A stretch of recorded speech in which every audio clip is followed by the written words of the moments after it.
That is electroplating. और साथ ही हम ये डिस्कस करेंगे कि हम सिल्वर की इलेक्ट्रोप्लेटिंग कैसे कर सकते हैं। तो हम आते हैं अपने टॉपिक की तरफ।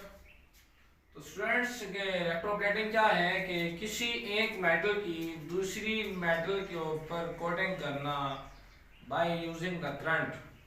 अगर आप करंट इस्तेमाल करके किसी एक मेटल की दूसरी मेटल के ऊपर कोटिंग करते हैं तो ये अमल इलेक्ट्रोप्लेटिंग कहलाता है। अब ये अमल हम क्यों करते हैं, इसकी वजह ये है कि या तो हम उस मेटल को थोड़ा खूबसूरत बनाना चाह रहे होते हैं, इसलिए हम उसके ऊपर किसी दूसरी मेटल की कोटिंग करते हैं, या तो हम उस मेटल को किसी मौसमी असरात से बचाना चाह रहे होते हैं, या हम उसके ऊपर कोटिंग करते हैं। तो इसकी और वजूहात भी हो सकती हैं। तो हम देखते हैं कि किसी भी एक मेटल के ऊपर, मतलब ये है कि आपके पास कोई भी एक मेटल है और हमने उस मेटल के ऊपर जो उसकी अपर सरफेस है, हमने किसी दूसरी मेटल की, मीन हमारे पास ये कोई मेटल है, इस मेटल की हमने इसके ऊपर कोटिंग करनी है और इस तरह ये बिल्कुल बारीक सी एक तह इसके ऊपर डिपॉजिट हो जाएगी। तो अगर हम एक मेटल के ऊपर एक दूसरी मेटल की कोटिंग कर रहे हो और अगर हम इस अमल के दौरान करंट इस्तेमाल कर रहे हो तो ये अमल इलेक्ट्रोप्लेटिंग कहलाता है। तो स्टूडेंट्स हम देखते हैं कि इसका बेसिक प्रिंसिपल क्या है। तो याद रखिएगा कि इलेक्ट्रोप्लेटिंग करने के लिए सबसे पहले आप एक इलेक्ट्रोलाइटिक टैंक तैयार करेंगे। तो ये हमारे पास एक इलेक्ट्रोलाइटिक टैंक है। तो स्टूडेंट्स हम इसके अंदर एक इलेक्ट्रोलाइट शामिल करेंगे और इलेक्ट्रोलाइट जो है आप उसी ही मेटल का लेंगे। अमूमी तौर पर हम उस मेटल का हम इलेक्ट्रोलाइट लेते हैं जिस मेटल की हमने कोटिंग करनी हो। बिलफर्ड्स अगर हम लोगों ने सिल्वर की कोटिंग करनी है तो आपने इसके अंदर सिल्वर नाइट्रेट का सोल्यूशन ले लेना है। मतलब ये क्योंकि हम लोग सिल्वर की कोटिंग करना चाह रहे हैं तो इसलिए हमने जिसमें इलेक्ट्रोलाइट लेना है वो भी हम सिल्वर नाइट्रेट ही लेंगे, हम उसका एक्वा सोल्यूशन लेंगे। इसके बाद स्टूडेंट्स हम क्या करेंगे कि आपने इसके अंदर दो इलेक्ट्रोड डिप कर देने हैं। ये हमारे पास एक इलेक्ट्रोड हुआ। इसी तरह हमारे पास ये एक दूसरा इलेक्ट्रोड है। तो स्टूडेंट्स हम देख रहे हैं कि हमारे पास यहाँ दो इलेक्ट्रोड्स हैं और हम जानते हैं इनमें से एक एनोड होगा और दूसरा कैथोड होगा। तो जिसकी हमने कोटिंग करनी है उसको हम एनोड बनाएंगे और जिसके ऊपर हम कोटिंग करना चाह रहे हैं उसको हम कैथोड बनाएंगे। तो स्टूडेंट्स हम देख रहे हैं कि हमारे पास ये हमारा इलेक्ट्रोड जो है इसको हमने ब्लू इसलिए शो किया है क्योंकि हमारे पास सिल्वर नाइट्रेट का सोल्यूशन भी हमने ब्लू शो किया हुआ है। और हम ये जानते हैं कि हम जिस मेटल की कोटिंग करना चाह रहे होते हैं हम उसी मेटल का ही इलेक्ट्रोलाइट लिया करते हैं। तो इस तरह से अब क्या होगा कि हम इसको एनोड बनाएंगे, इसको हम कैथोड बनाएंगे। इस सिलसिले में आप इस इलेक्ट्रोड को बैटरी के पॉजिटिव टर्मिनल से जोड़ेंगे, इसको हम बैटरी के नेगेटिव टर्मिनल से जोड़ेंगे। तो इस तरह से हमारे पास एक इलेक्ट्रोलाइटिक सेल तैयार हो जाएगा। तो अब हम क्या देखते हैं इसकी वर्किंग कैसे होगी।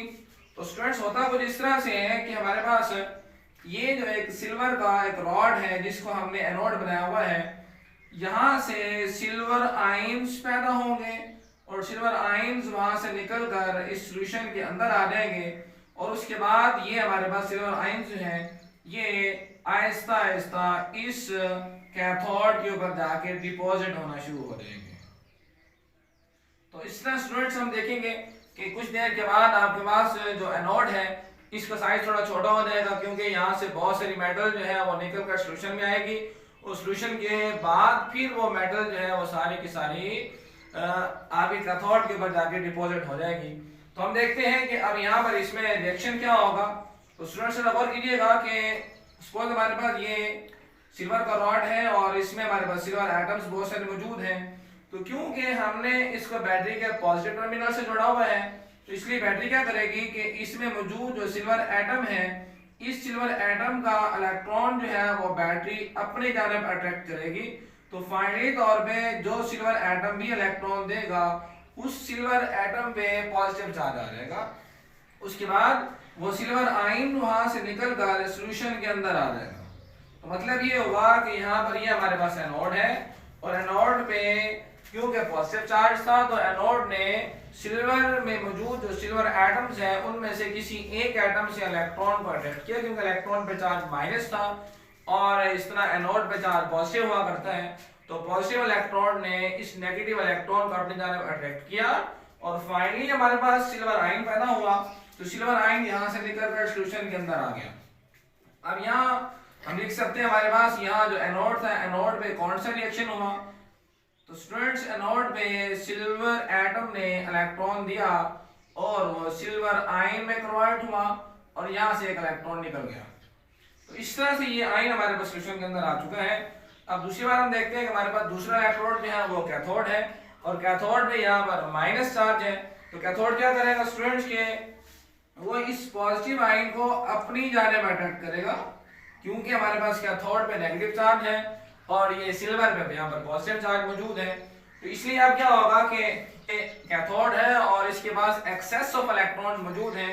तो सिल्वर पॉजिटिव आयन जब यहाँ पहुंचेगा तो ये कैथोड इसको इलेक्ट्रॉन देगा और इलेक्ट्रॉन देने के बाद ये सिल्वर आयन जो है सिल्वर एटम के फॉर्म में इस कैथोड के ऊपर जाके डिपॉजिट हो जाएगा। तो इस तरह हमारे पास 1 बाय 1 जो तमाम के तमाम जो सिल्वर एटम्स हैं वो आयन की शक्ल इख्तियार करेंगे और इलेक्ट्रॉन लूज करेंगे। उसके बाद फिर वो सॉल्यूशन में आएंगे और उसके बाद फिर वो सारे के सारे जो हैं वो कैथोड के ऊपर डिपॉजिट होना शुरू हो जाएंगे। तो इस तरह स्टूडेंट्स हम किसी भी एक मेटल की दूसरी मेटल के ऊपर आसानी से कोटिंग कर सकते हैं। देखते हैं कि हमारे पास कि जो कैथोड है, अब कैथोड पे कौन सा रिएक्शन होगा? तो याद रखिएगा स्टूडेंट्स कि कैथोड पे क्योंकि सिल्वर आयंस वहां पहुंचे हैं और वहां पर कैथोड ने उनको इलेक्ट्रॉन दिए हैं, तो सिल्वर आयंस यहाँ पर रिड्यूस हो रहे हैं। ये इलेक्ट्रॉन लेंगे और इलेक्ट्रॉन लेने के बाद ये सिल्वर एटम में कन्वर्ट हो जाएंगे।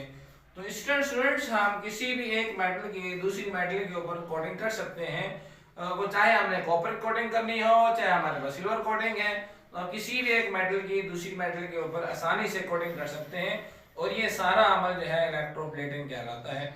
तो खुलासा कलाम ये हुआ स्टूडेंट्स के अगर आप कोटिंग करना चाहते हैं तो इस सिलसिले में आप 2 इलेक्ट्रोड लेंगे, उनको आप उसी ही इलेक्ट्रोलाइट के सॉल्यूशन में डिप करेंगे जिसकी हम कोटिंग करना चाह रहे हैं और हम उन 2 इलेक्ट्रोड में से हम उसको एनोड बनाएंगे कि जो कि हमारे पास जिसकी हमने कोटिंग करनी है उसको हम एनोड बनाएंगे और जिसके ऊपर कोटिंग करनी है उसको हम कैथोड बनाएंगे। तो इस तरह आसानी के साथ आप कोटिंग कर सकते हैं।